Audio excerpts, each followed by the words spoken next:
Hi guys! Welcome to my channel. This is your Kuya Binoy. Today mag-unbox tayo nitong Cherry Ion Lite na limited edition. This is a personal air purifier. Sabay-sabay natin to i-review.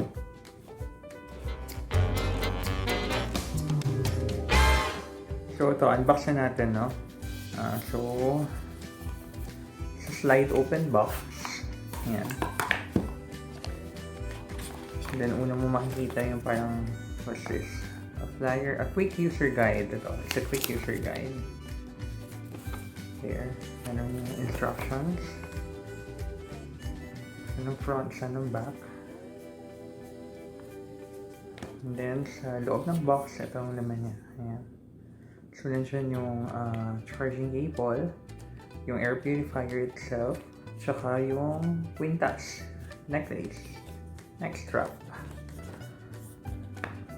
Labas ko sa box. Ito siya. Ito siya. Tapos it's a micro USB. Ayan, kikita ba? Ayan, micro USB. And of course, yung strap. Ayan. So, ngayon kasi guys, alam niyo naman may pandemic tayo. Kaya, mabuti nang nag-iingat at gumamit tayo ng ganito at least dagdag protection. Mamaya testing natin kung nag-work siya. So for now, ikakabit ko muna itong tali niya sa leeg, no? Sige. So guys, ganito lang ang paglagay ng tali, no? Kasi baka mamaya magtaka kayo, pareho ko. So, nang gagawin mo lang, as ito, ipupull mo lang siya apart. Ayan. So, nahihiwalay siya. Tapos, papasok na natin siya dito sa butas. There. Yun. So, pwede na siya isuot.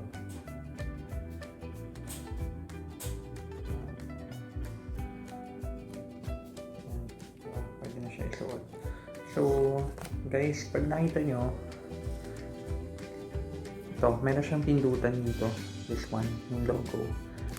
Pipindot mo siya, yun, nakita mo, nag-activate na siya. So, on na siya raw pag ganyan. Tapos, pag nalubat siya, ito yung charging port. Ayan. So, sasaksak mo na sa USB, yung micro USB. Yun. So, yun lang muna guys. Mamaya test natin kung meron tayong pagkakataon. Hope sana nagustuhan nyo tong video na to. Thank you for watching. So guys, ito na, itatest natin yung air purifier. Magtatest tayo using a candle. So itong candle, kukuha tayo ng smoke niya. Tapos itatry natin kung ma-filter nung air purifier yung yung usok. So ito na. Cover ko siya. Yan, hipanin ko yung candle. Ayun, nakita niyo, di ba may usok-usok? So yun, try lang natin makapture yung usok. Ayun o.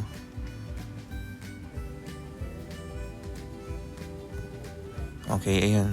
Tapos, lipat natin dun sa air purifier. Ayun.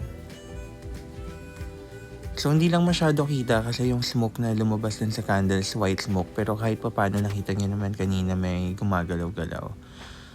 So, yan ang pinaka-function niya. I-filter niya yun.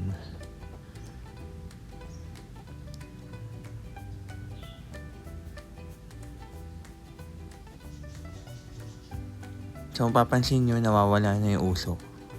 So, kinakain na siya nung air purifier.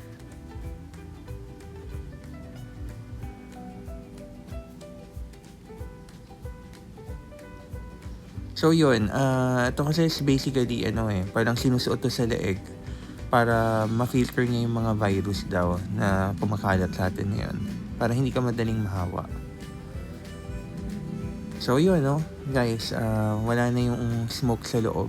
So clear na siya. Wala na. Okay na siya.